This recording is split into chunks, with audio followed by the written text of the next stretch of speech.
Welcome, everybody. This is the Rotary E-Club of Silicon Valley, and every week we bring you the story of people who are making the world better, locally, globally, and digitally. We're part of Rotary International, 1.2 million people in 36,000 clubs around the world dedicated to the idea of service above self, the joy and meaning that comes from helping others in some way, small, big, massive.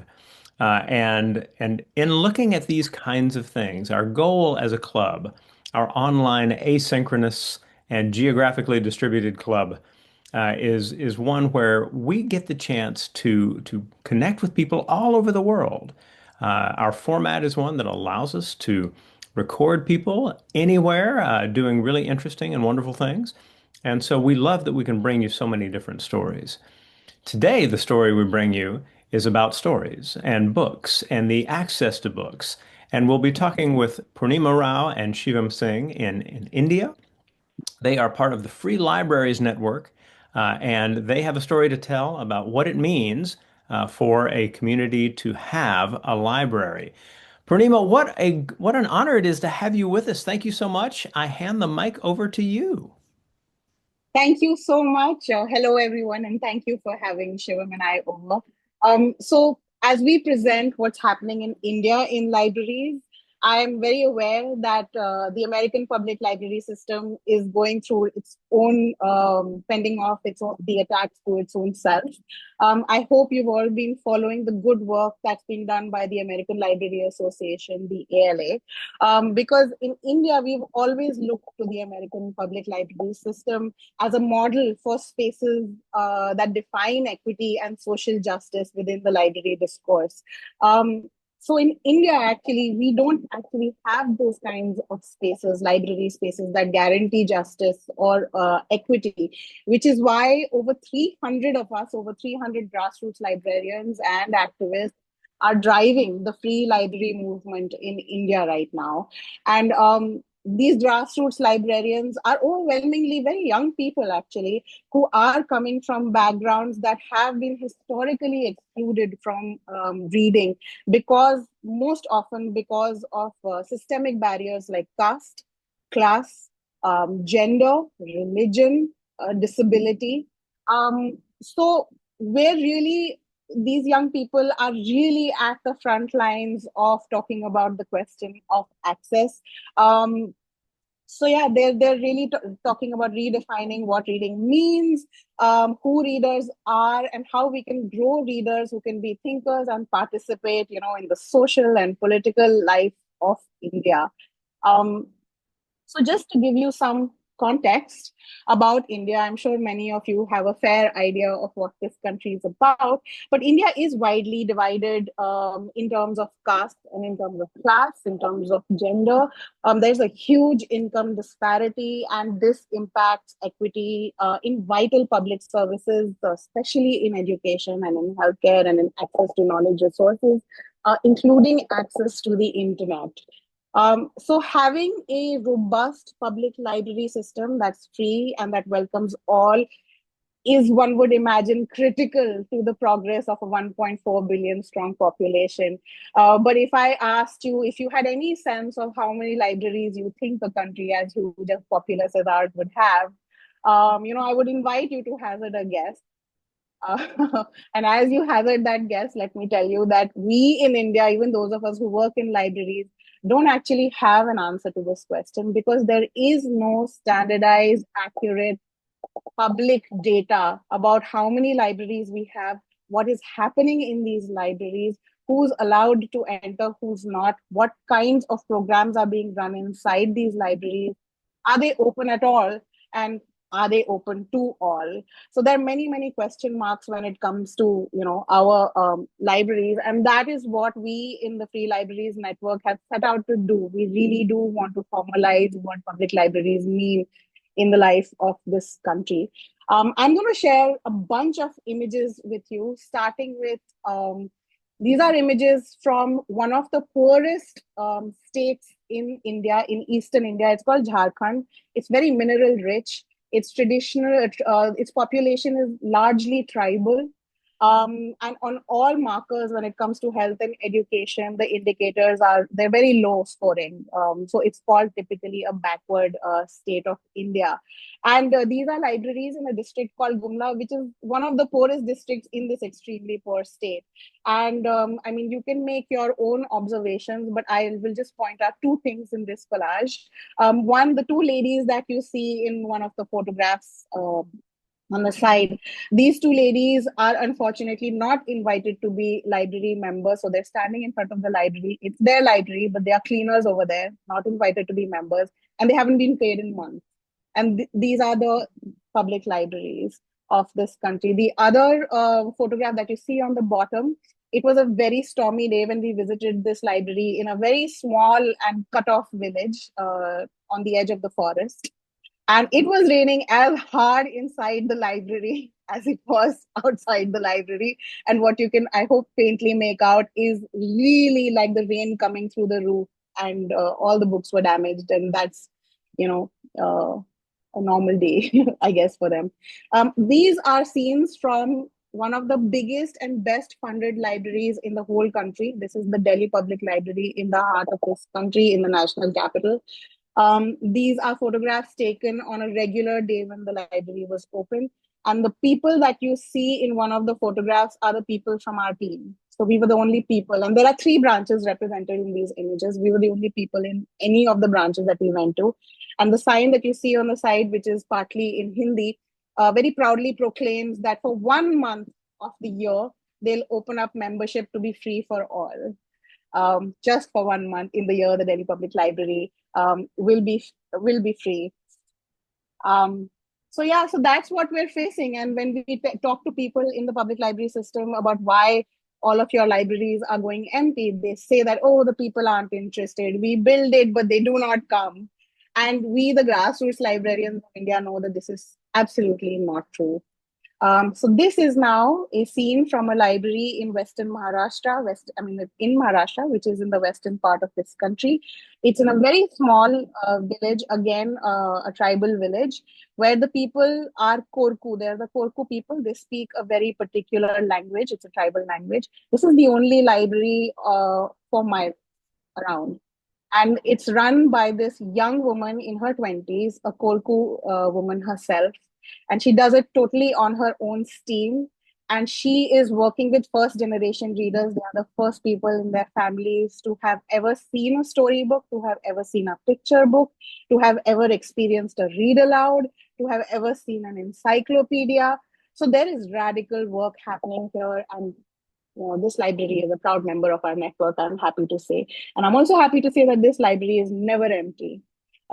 These are scenes, again, from different parts of the country, members of the network. And most importantly, grassroots libraries run by, people at the grassroots. And what you see here is that there are ample books, there are interested readers, and from the body language, I hope you can tell that the readers don't feel apologetic about being in this space. They're owning the space. You can't fake this stuff. They love being here. In these images, you can see these are from libraries from some of the from rural India, but very, again, caste oppressed and backward parts of this country, extreme poverty. And again, there are no public libraries for miles around, or if there is the one-off district library, it's the paid membership and the conditions for gaining membership or entering are such that the people featured in these photographs are most likely not going to ever enter or cross the threshold into the district or the government library. So the work that happens at these libraries, the participation that you see, what are we doing that is so different that the state-run, government-run, big money public library of India is not seeing or not being able to do? And that is that we very vehemently focus on, in principle and in practice, on making libraries that are free, anti-caste, and feminist, where we talk about reading as a right. We talk about the right to read. We talk about the constitutional right to education, and we talk about the constitutional right to equality. And all of our best practices and library programs are sort of centered around these values. And we're not asking what your caste is, or how poor you are, or what your citizenship status is. If you want to be in the library, you have the right to be in the library. If you can think, whatever that means for you, then you belong. Then we consider you a reader and you belong in the library. And that is why you see very engaged membership in these libraries. And this is where these images sort of throw a light on what we mean when we talk about inclusivity or all are welcome. The photograph that you see right in the center where the kids are kind of like lying down and reading a book, this is from an anti-caste library in an extremely caste oppressed village, where actually if you come from the wrong caste and you're touching a book, you could be killed for just touching or handling a book. Then there is another library at the bottom where you see the children who are masked. That is from the Himalayan region of Spiti, which is so geographically cut off and so remote that the public library system just forgot about them, actually. But guess who didn't forget about them? The grassroots library activists of this country who have built amazing projects over there. Um, yeah. So I think what we want to talk about is that there is a way for readership to grow in this country. There is a demand for public libraries, physical public libraries that provide all kinds of books, that provide digital access. But you have to think about those who have been left out of reading for centuries. And so all of our grassroots knowledge has been coalesced, and we have actually drafted a policy. It's called the People's National Library Policy. You can look it up on our website, which hopefully will be shared with everyone later on. And we talk about a model of the public library that we know works because we've seen it happen across the country time and time again. So we're hoping and we're pushing and campaigning for it to, through legislative processes, come into law. But we're still in that fight right now. So just to wrap it up, I think that's my time. I would love to hand this over to Shivam, who is not just my colleague at the Free Libraries Network and my compadre or my sathi, as we say in India, but also he can talk about his journey of being a library member from the time he was a child and how that has impacted him all the way now. He's a youth leader in the library movement. So over to you, Shivam. Thank you so much, Purnima, for having to me. Hi, everyone. I'm Shivam, and I'm a free library activist in the Free Libraries Network. And today I'm here to talk about my journey, that how I started as a member and grown up into a leader in the Free Libraries Network and the Community Library Project, and how library has impacted my journey and my life. Before I start, I would like to thank Rotary Club of Silicon Valley for giving me an opportunity to talk about myself. So I will start now. Uh, Back in 2014, me and two of my friends were looking for a library where we can go have dialogues, where we can read books, where we can sit, where we can talk, where we can like meet people, and it must be free. But in our community where we live, there are no such library where we can go and sit and read books. But after some time, we got to know from our school that there is a library which is going to be open soon, and it will be open in the same school on the lower ground floor of that building. And that library was the Community Library Project, which is a free library. Free doesn't mean only free for money, free from money, but free means that it gives a freedom. It is free from any documentation. It is free for everyone. It welcomes all and everyone. So we three joined the Community Library Project as a member in 2014.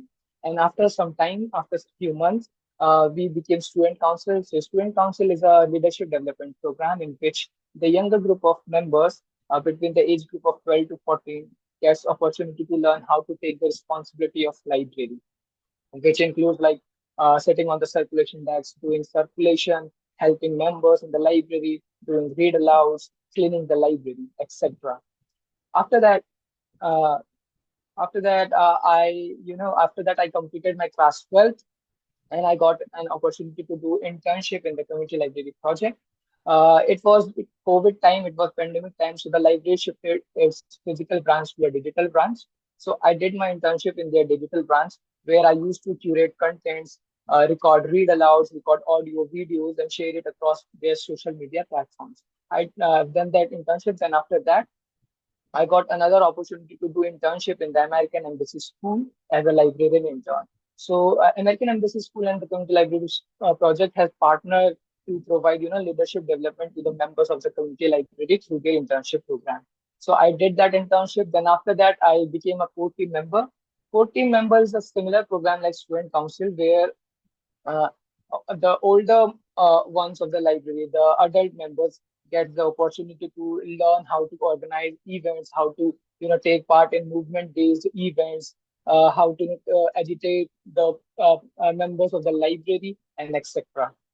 After that, I got another opportunity from Free Libraries Network to work there as a web manager, where I'm currently working now. And I'm working on different projects, two major projects, which are first, mapping grassroots and free libraries of India on the Indian map, and that it will show a strength and the solidarity of free libraries and grassroots libraries across India. And also, it is India's first map of grassroots free libraries across India, and it has more than 150 plus libraries mapped on it. And the second project on which I'm working is a chatbot agent with the help of Gemini AI. I'm developing it. So, if you have any question around free libraries, around grassroots libraries, then you can go and type your question, type your prompt, and it will easily give you an answer around the data set. So the model works around the data set, the data which we have received from our member organization through surveys. Apart from that, I'm also a part of the art collective, and I'm also a rapper, and I'm a part of a duo rap band called Dasta. And there is a program called Art Collective in the Community Library Project. The Art Collective is a collective of youth and young leaders uh, coming from different art forms and genres.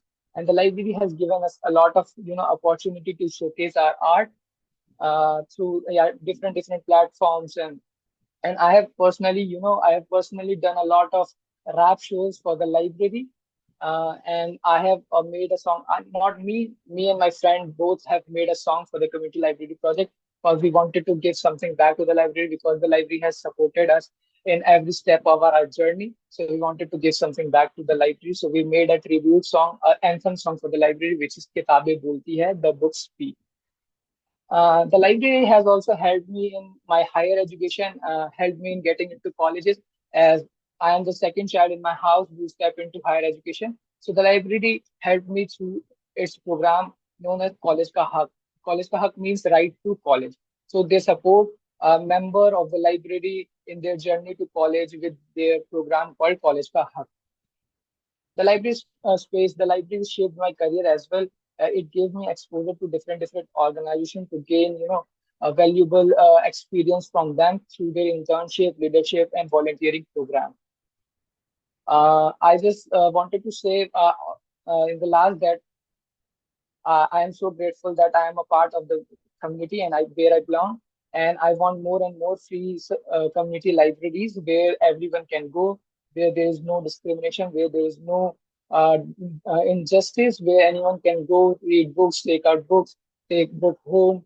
And as in India, you know that reading is a struggle, reading is a challenge, and getting access to books is a real challenge. And only library can, reduce, minimize those challenges. So I want more and more free community libraries in India, in each and every corner of the India. And in the end, I will show you the glimpse of the project on which I am working. Let me show you this project.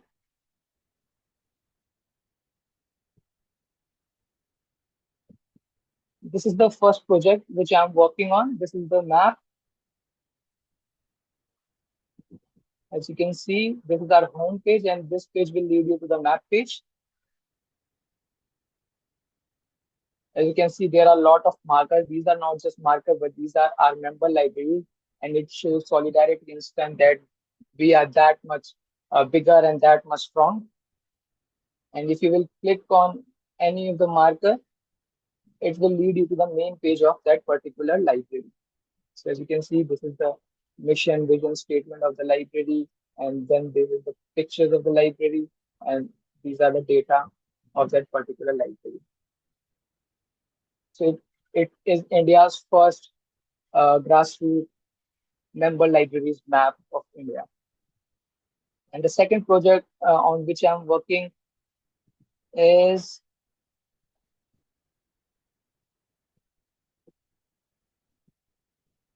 the chatbot. So I haven't done UI work on this, but I have done the coding and all. So as you can see, this is the code and this is the output response.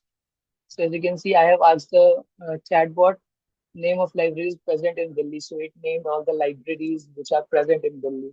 I have asked the total number of average number of membership in across these libraries. So it gives me a data, the average number of members.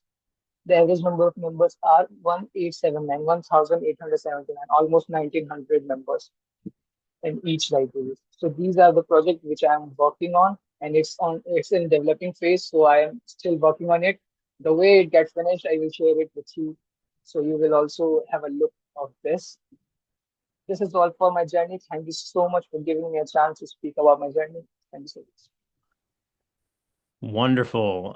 Purnima and Shivam, thank you so much for this story and the message. There are plenty of questions that Rory and I will have, and so we'll jump right into those. The first is one of the powerful pieces of your message is that it's hard to actually count libraries. That libraries can be defined in so many different ways, and that you're hitting that head on.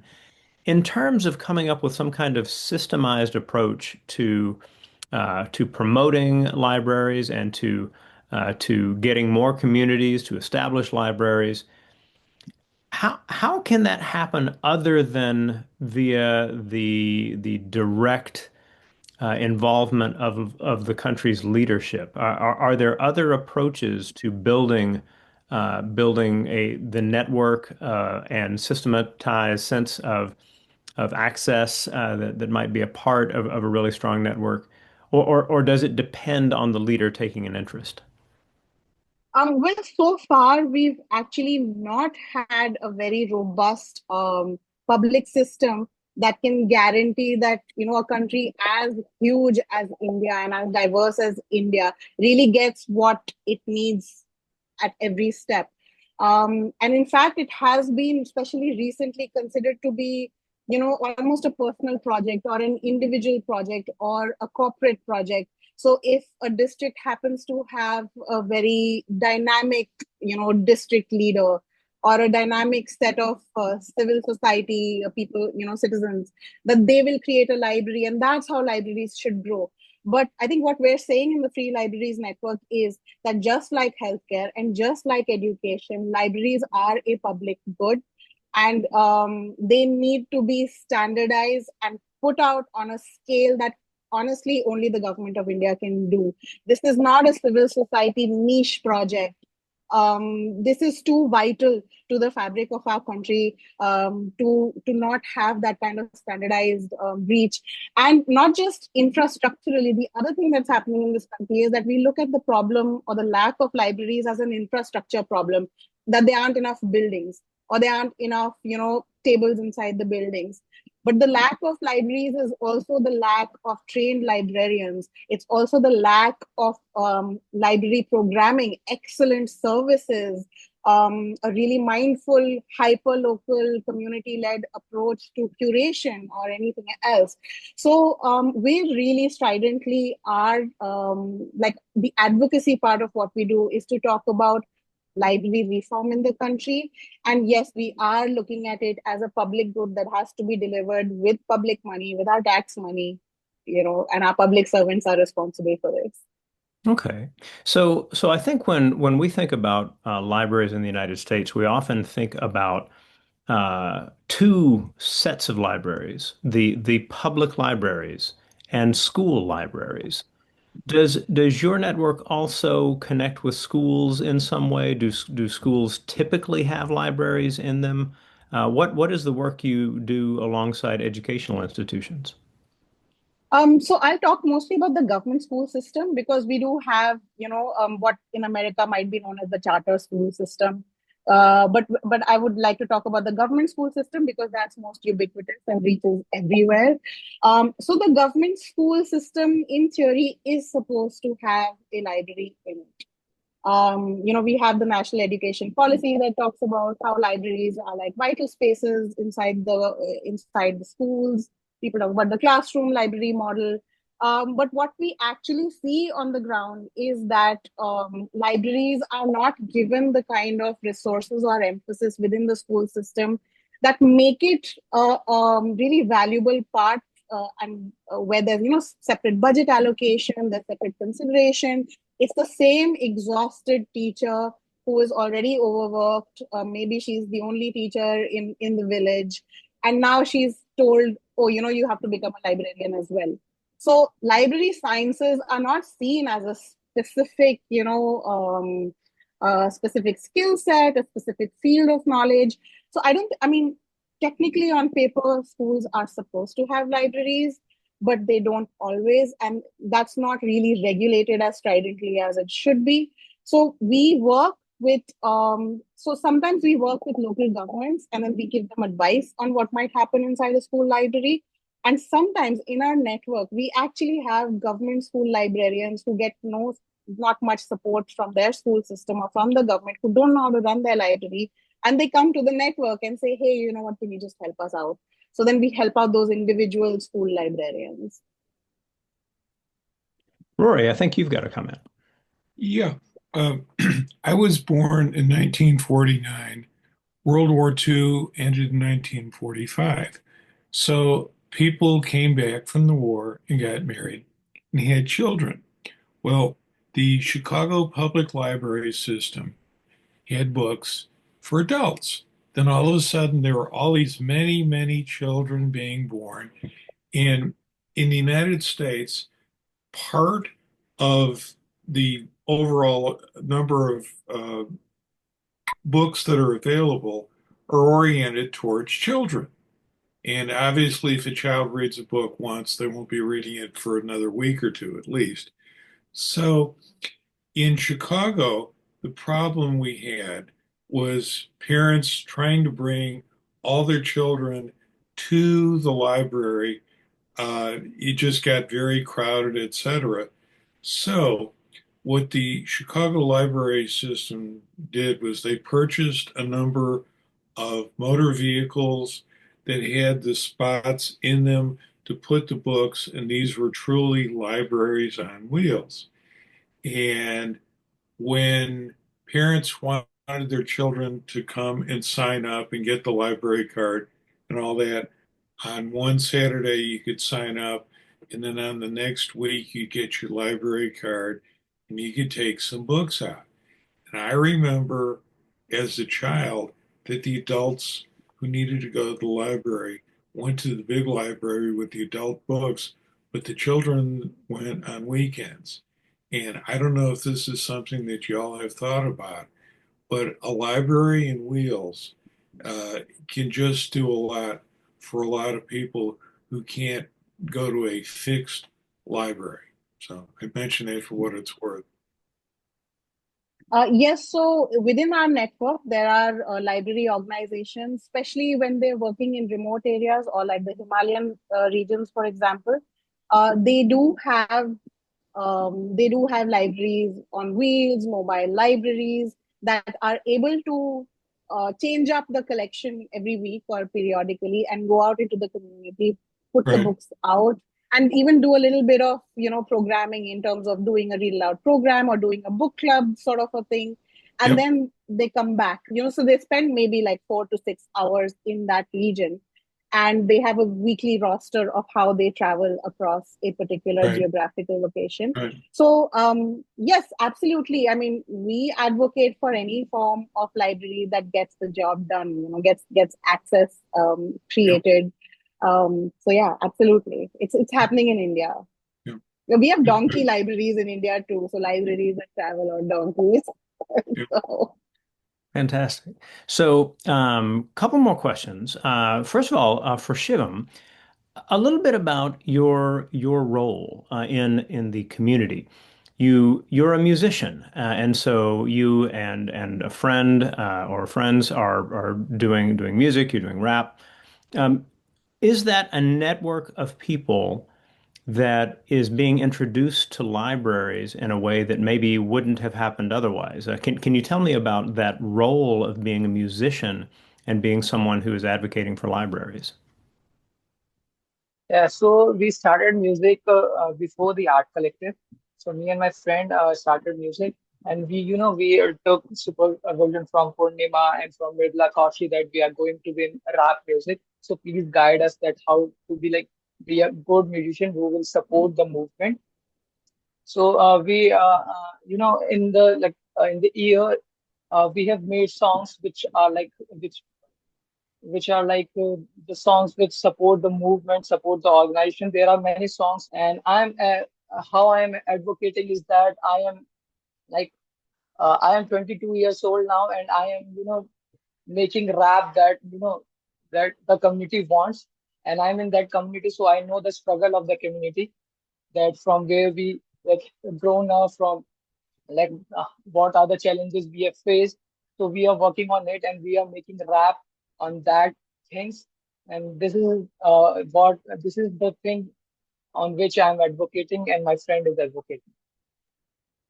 Well, it's inspiring to see young people like yourself as a part of this movement. So congratulations to you for the work you're doing. Purnima, one of the most interesting programs we have had in the last couple of years was with Emily Drabinski of the American Library Association, whom I know you've met as well. She talks about how certain rural libraries in the United States have opened up really unusual programs, whether it's programs to lend out a vacuum cleaner or to a program to guide people through certain kinds of paperwork that is done with the state.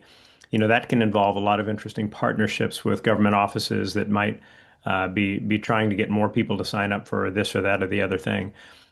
Is that a model that some libraries in India are also following? I think in that talk that Emily gave, she talked about the importance of libraries being hyper local and for local communities to have tremendous amount of agency and ownership on their library.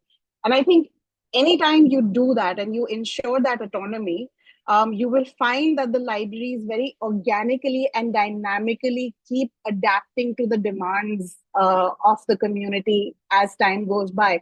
And I think for the network in India, the pandemic was transformational because we had to extremely quickly go from these vital physical spaces where first generation readers who didn't organically, be attracted to books. They needed that physical space and the librarian's warm welcome to make friends with books. Suddenly, that was all taken away.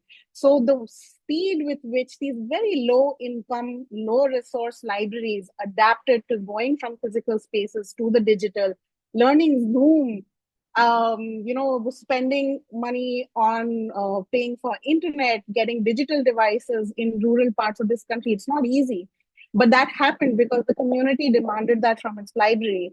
The library where Shivam and I work on a day-to-day basis, we have a large number of Afghan people who have come in after the war in Afghanistan, and they have refugee status, so they didn't know how to navigate the COVID vaccine system.